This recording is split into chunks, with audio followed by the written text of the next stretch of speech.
He lifts a hand. It trembles. The needle-clenched fingers, still curved as if holding the weight of her infant skull, twitch against his thigh, then rise. By protocol, the Bureau's rhythm has taken root in his marrow, and now it sings through his tendons. 1 pulse slow, 2 pulses faster, 3, a stutter that echoes the lullaby he once sang to Mara before the tongue was cut. The imographian lamp above him hums at 17.3 hertz, its brass filaments glowing faint violet as they weave his breath into constellations. Dust spirals down from release, settling across his exposed viscera like sacred ash. His skin, translucent now, reveals the architecture beneath, the pleading heart thumping in triplets, the iron-keyed tongue scar, a jagged crescent where the larynx once lived, now sealed with silk-wired sutures that pulse like living thread. Below him, the bronze trapdoor yawns, a wound, a mouth open to the underworld, and from its depths rises the clamor of the dead. Vibration, 1,000 heartbeats since to his own, each one a name he betrayed, each one a soul he sacrificed to keep Mara's silence sacred. He remembers Elias first, the man who stitched him back together after the first incision, after the tongue came free in a wet ribbon of muscle and blood. Elias, whose eyes never blinked long enough to miss a lie. He had pressed his palm to Daniel's sternum on the day the Bureau took his left kidney and said, "You carry her now. Don't let the weight break you." Now Elias hangs, a blood sausage limb, suspended from the ceiling like an offering. Transparent skin stretched taut over bone, vines threaded with silver filaments that pulse in sync with Daniel's heart. Inside the casing, Elias' lungs flutter, still breathing, still dreaming, and between them, and embedded like a jewel, his right eye still blinks. Daniel watches it blink. Each time the eyelid closes, the Bureau's ledger updates. Sacrifice accepted, guilt transferred. Then Lyora, she who sang to him every night before sleep, voice low and honeyed, humming the same melody Mara had once cooed in her crib. She carved his final circuitry into his spine with bare hands and no anesthesia, whispering, "Let your body be the hymn." Now she too hangs. Her flesh is thinner than parchment, ribs visible through skin like the ribs of a harp. Her arms are folded across her chest, in surrender. From her neck down to her pelvis, the silk-wired veins from Mara's post-mortem neural filaments have woven themselves into her spine, now fused with Daniel's own. Where Lyora once held his hand, there's only the hollow echo of touch. He remembers the warmth. Now he feels only the chill, the metallic tang rising in his throat, bitter and cinnamon-kissed, the same scent that had clung to Mara's hair the morning she vanished into the cold dark of her final breath. His hollow bellows ears flare. They do not hear sound anymore. They inhale silence, and exhale it, slowly, reverently, as visible rings that drift through the chamber and dissolve the dust into glyphs. Each glyph a memory, each ring a confession. The Bureau's sacrament, his liturgy. A shard of the amographian lens glints on the floor beneath his bare feet. He steps on it. It cracks. The filament within stirs, waking. Whispers bloom from its fractured core. Mara. Mara, Mara. And then, clearer, sweeter, the voice of a child, untouched by time, unbroken by death. "Daddy, sing me to sleep." His chest tightens with recognition. He remembers now. The middle name, the spleen in the second autopsy bay, carved not with MD, but MR, had been waiting for him all along. Mara Rose. Rose, her mother's name.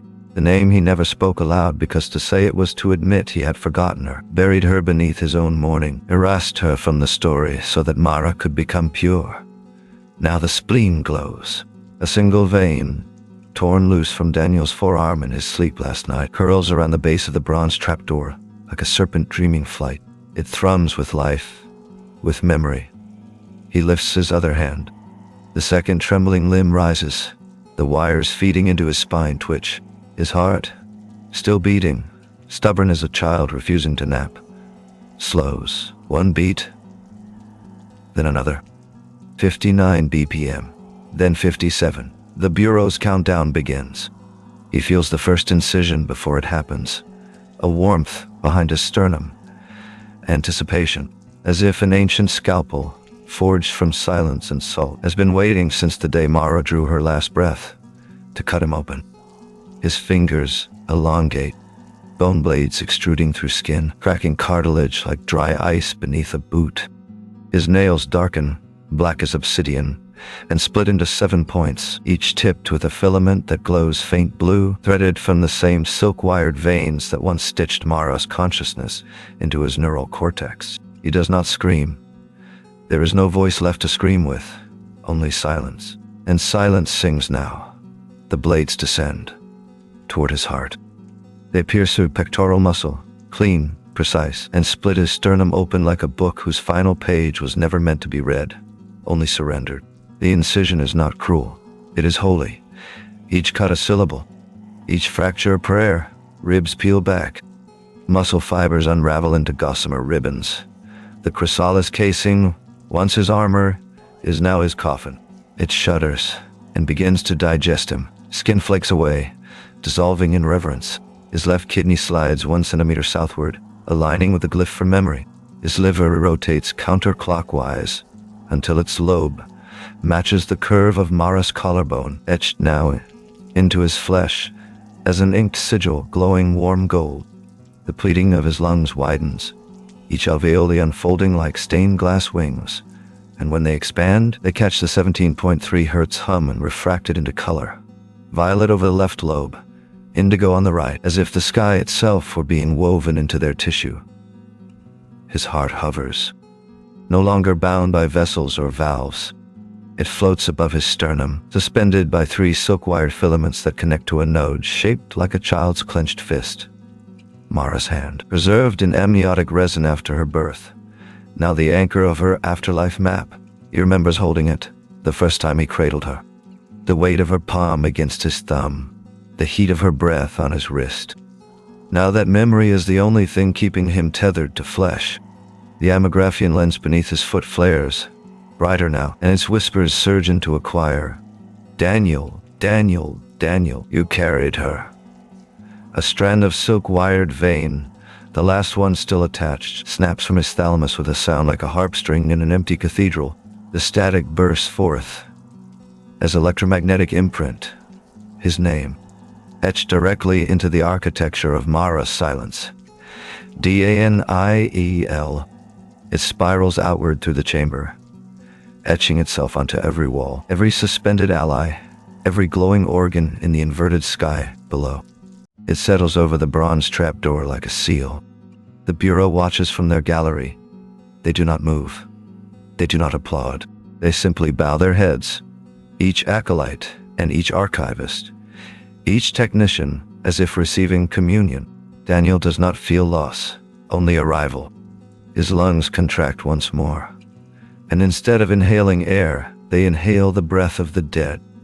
The clamor rises inside his ribs as harmony, each heartbeat a name, each tremor an apology. Elias, Lyora, Kale, Rhea, Vevs, Mira, his allies, his betrayers, his sacrifices, and beneath them all, Mara rose.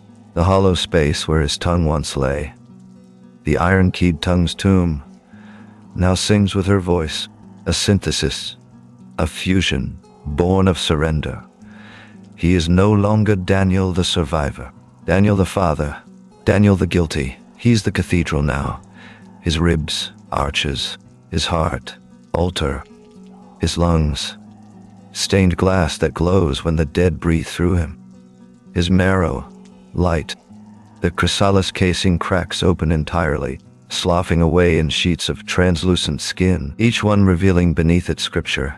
Glyphs mapped from Mara's neural signatures, etched into his flesh by the Bureau's divine printer. Every scar, every incision, every severed limb now forms a topography so perfect, it no longer mirrors her afterlife. It is her afterlife. Below him, the bronze trapdoor glows white-hot. The seams fuse. A final sigh escapes his hollowed chest. Song. The amographian lens pulses once, then goes dark. Silence falls, deeper than before. denser, alive, and then it answers from the inverted sky, pulsing organs beneath him, from the ribs of Elias, from the lungs of Lyora, from the still beating eye of Kale. A single note rises, pure, unbroken, but something new, something stitched from betrayal and love, from loss that refused to fade. And in it, the softest syllable, Mara.